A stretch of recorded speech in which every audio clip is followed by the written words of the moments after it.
액션 let's go 저 건물을 찾으러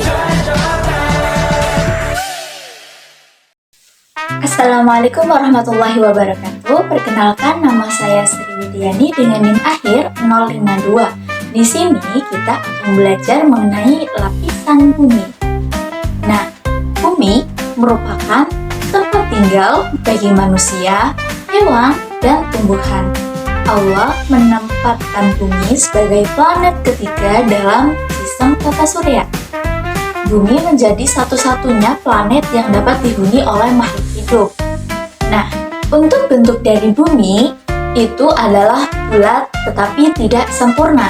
Beberapa ilmuwan muslim menyatakan bahwa bumi berbentuk bulat. Fakta tersebut dapat dilihat pada globe yang dibuat pada tahun 830 sebelum Masehi yang dirancang oleh Musa al-Khawarizmi. Seorang ilmuwan muslim yang bernama Al-Biruni juga mengemukakan bahwa bumi berbentuk bulat dengan diameter 3.928,77 mil berdasarkan hasil perhitungan menggunakan trigonometri. Selanjutnya, kita akan belajar mengenai karakteristik bumi. Nah, bumi berdiameter 12.742 km. Lalu, masanya adalah 5,97 kali 10 pangkat 24 kg. Kepadatannya 5,52 gram per centimeter kubik.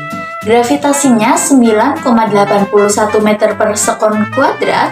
Atmosfernya berisi nitrogen, oksigen, argon, dan karbon dioksida. Suhu rata-rata di planet bumi adalah 15 derajat Celcius atau setara dengan 59 derajat Fahrenheit. Jumlah satelitnya adalah 1, yaitu bulan. Panjang hari di bumi itu 24 jam, panjang tahun 365,25 hari. Kadar kandungan air yang berada di planet bumi itu sekitar 71% permukaan bumi itu tertutup oleh air. Lapisan tektoniknya terbentuk dari beberapa lempengan tektonik yang bergerak. Lalu keanekaragamannya menyediakan habitat untuk berjuta-juta spesies termasuk manusia. Lalu sumber daya alam yang berada di bumi itu mencakup ada mineral, air, tumbuhan, dan hewan yang berada di bumi. Selanjutnya kita akan membahas atmosfer. Atmosfer berasal dari bahasa Yunani yang terdiri dari dua kata, atmos yang berarti uap dan spiro yang artinya lapisan. Jadi, atmosfer adalah lapisan uap yang menyelimuti bumi. Bagian terluar dari bumi adalah atmosfer yang melindungi dari radiasi berbahaya dan jatuhnya meteorit. Atmosfer merupakan kumpulan gas-gas yang sering disebut udara. Komponen penyusun atmosfer. Yang pertama ada karbon dioksida, uap air, ozon, nitrogen, oksigen, argon, dan gas-gas lainnya seperti neon, helium, metana, kripton, dan hidrogen dalam jumlah sangat kecil. Selanjutnya kita akan membahas mengenai hidrosfer. Hidrosfer ini adalah lapisan air di bumi yang mencakup semua air, baik di permukaan maupun di dalam tanah. Hampir 70% permukaan bumi itu merupakan air. Hal ini dapat dilihat pada globe yang berisikan banyak warna biru yang menandakan bahwa warna biru tersebut merupakan air. Keberadaan air di bumi itu terjaga dengan adanya siklus air. Nah, untuk siklus air itu terdapat beberapa proses. Yang pertama adalah evaporasi, transpirasi, kondensasi, presipitasi, dan infiltrasi. Selanjutnya adalah litosfer. Litosfer merupakan lapisan batuan yang membentuk kulit bumi. litosfer sering diartikan sebagai pembentuk muka bumi yang terdiri dari batuan dan mineral. Jadi, litosfer adalah lapisan batu-batuan yang ada di bumi.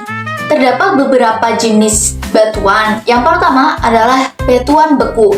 Batuan beku ini adalah batuan hasil dari pendinginan lava dan magma yang keluar ke permukaan bumi.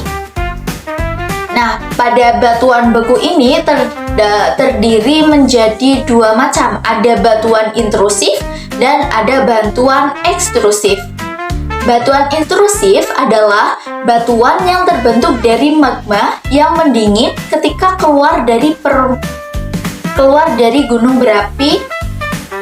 Nah, batuan ini itu memerlukan ribuan tahun untuk mengeras menjadi batuan. Contohnya adalah batuan gabbro dan batuan granit. Lalu jenis yang kedua adalah batuan ekstrusif. Batuan ini itu terbentuk dari lava dan dapat mengeras secara cepat. Lalu teksturnya itu biasanya terdiri dari butiran-butiran halus. Nah, jika tadi kita membahas jenis batuan beku, jenis batuan selanjutnya adalah batuan sedimen. Nah, batuan sedimen ini adalah batuan hasil endapan yang diakibatkan oleh air, angin, atau pembawa yang lain. Terdapat dua proses dalam perubahan sedimen menjadi batuan. Yang pertama adalah pemadatan dan yang kedua adalah sementasi. Pemadatan adalah pengurangan volume, lalu sementasi adalah penyambungan dari sedimen-sedimen tersebut sehingga terbentuklah batuan. Terdapat tiga jenis batuan sedimen. Ada batuan klastik, ada batuan kimiawi, dan organik. Jenis batuan sedimen yang pertama adalah klastik.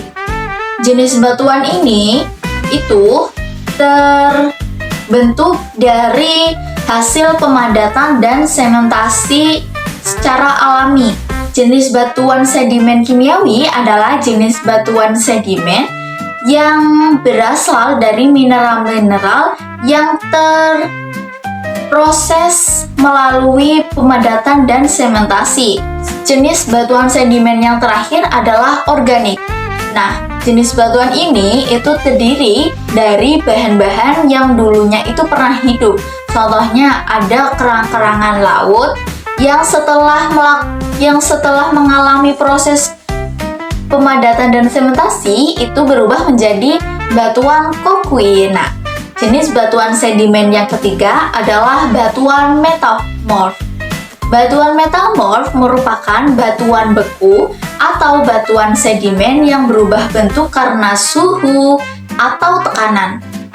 Penyebab perubahannya itu temperatur tinggi, tekanan besar, dan perubahan kimia. Proses perubahannya disebut dengan metamorfisme. Nah, metamorfisme itu terjadi dengan dua cara. Ada metamorfisme regional dan metamorfisme kontak. Terdapat dua jenis batuan metamorf. Yang pertama adalah batuan terfoliasi dan batuan tak terfoliasi. Nah, selanjutnya kita akan membahas mengenai perubahan bentuk muka bumi. Jika di awal tadi sudah disebutkan bahwa bumi itu berbentuk bulat tetapi tidak sempurna, maka kita akan membahas sebenarnya apa sih yang menyebabkan muka bumi itu berubah. Di sini terdapat beberapa faktor. Yang pertama adalah faktor pelapukan. Nah, pelapukan adalah pemecahan batuan-batuan menjadi kepingan-kepingan yang semakin kecil. Penyebab pelapukan bisa terjadi karena udara, air, dan benda-benda hidup. Terdapat dua jenis pelapukan, ada pelapukan fisika dan pelapukan kimia. Pelapukan fisika adalah proses pelapukan dari batuan yang diakibatkan adanya pengaruh faktor fisik pada batuan seperti pembekuan dan pencairan, temperatur ekstrim, dan tumbuhan serta hewan. Sedangkan pelapukan kimia adalah proses pelapukan yang diakibatkan perubahan struktur kimia yang ada pada batuan melalui reaksi tertentu. Contohnya ada pengaruh dari oksigen, air, karbon dioksida, dan aktivitas manusia. Selanjutnya, faktor perubahan bentuk muka bumi yang kedua adalah erosi dan pengendapan. Erosi adalah proses pengambilan dan pemindahan sedimen, sedangkan pengendapan adalah lokasi baru dari sedimen tersebut. Faktor-faktor yang menentukan jumlah sedimen yang pertama adalah medium perantara. Medium perantara itu bisa contohnya ada air, udara, dan es. Faktor yang kedua adalah laju medium. Semakin cepat medium bergerak, maka semakin banyak sedimen yang dapat terbawa. Faktor yang ketiga adalah partikel sedimen, di mana partikel-partikel sedimen itu kan memiliki ukuran, bentuk, dan kerapatan yang berbeda-beda, sehingga semakin kecil ukuran partikel sedimen tersebut, maka semakin mudah sedimen tersebut untuk mengalami erosi. Contoh erosi dan pengendapan adalah banjir, di mana ketika banjir itu air membawa sedimen-sedimen dari lokasi A menuju lokasi B. Oke, selanjutnya kita bahas mengenai teori tektonik lempeng. Nah, dulu terdapat ilmuwan yang menyatakan bahwa sebenarnya bumi itu terdiri dari satu permukaan yang luas, tetapi dikarenakan adanya dorongan atau energi dari bawah, itu menyebabkan adanya sehingga lempeng tersebut terpecah menjadi beberapa lempengan besar. Nah, lempeng tektonik sendiri adalah potongan-potongan besar dari litosfer yang berada di atas stenosfer. Nah, fenomena yang muncul akibat proses pergerakan itu mempengaruhi tinggi rendah dari bumi tersebut. Terdapat teori yang masih diyakini dari sekarang, bahwa setiap lempeng dapat bergerak sehingga terjadi interaksi antar lempeng lainnya. Interaksi pada lempeng tektonik itu dibagi menjadi 3. Ada interaksi konvergen, ada interaksi divergen, dan transformasi. Interaksi konvergen adalah interaksi di mana kedua lempeng tektonik itu bergerak saling mendekat sehingga lapisan atmosfer yang lebih tebal akan menimpa lapisan atmosfer yang lebih kecil, sehingga bentuknya adalah akan seperti ini, di mana pada proses ini itulah yang menyebabkan munculnya bukit-bukit atau gunung-gunung. Interaksi yang kedua adalah interaksi divergen, di mana interaksi ini adalah interaksi di mana dua lapisan tektonik itu saling menjauh sehingga menyebabkan adanya retakan, seperti contohnya itu pada Palu Mariana. Interaksi yang ketiga adalah interaksi transformasi. Interaksi ini terjadi ketika lempeng tektonik yang saling bersisihan itu mengalami pergerakan yang saling berlawanan arah, sehingga terjadi gesekan yang menyebabkan retakan. Selanjutnya adalah faktor yang menyebabkan perubahan bentuk muka bumi, yaitu gempa bumi. Nah, gempa bumi itu terjadi karena adanya pelepasan energi yang besar akibat pergeseran lempeng atau pergerakan konvergen. Kekuatan gempa bumi dapat diukur menggunakan skala Mercalli dan skala Richter. Getaran yang dihasilkan pada gempa bumi itu menghasilkan yang namanya gelombang seismik.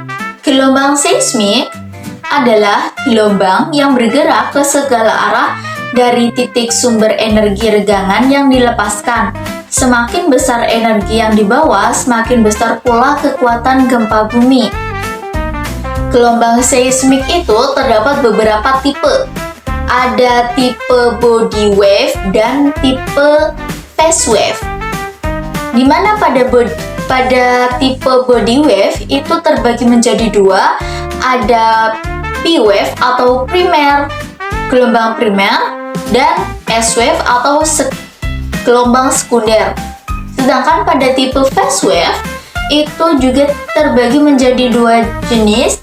Yang pertama adalah ray-like wave dan love wave. Faktor yang terakhir adalah gunung berapi. Gunung berapi ternyata juga berpengaruh pada perubahan bentuk muka bumi. Hal ini dikarenakan gunung berapi itu merupakan lubang atau rekahan pada kerak bumi, tempat keluarnya magma, gas, dan material vulkanik lainnya ke permukaan bumi. Nah, gunung berapi ini dapat terjadi karena gerakan lempeng sehingga mengalami proses subduksi. Ternyata di Indonesia itu juga terdapat 150 gunung berapi, baik itu yang masih aktif maupun yang sudah tidak aktif. Nah, selanjutnya adalah integrasi keislaman pada materi lapisan bumi. Yang pertama itu terdapat di dalam surat Al-Baqarah ayat 22 dan terdapat pada surat Al-Mulk ayat 15. Baik teman-teman, materi kali ini sudah selesai. Terima kasih sudah menonton sampai akhir. Semoga apa yang disampaikan dapat bermanfaat. Terima kasih. Wassalamualaikum warahmatullahi wabarakatuh.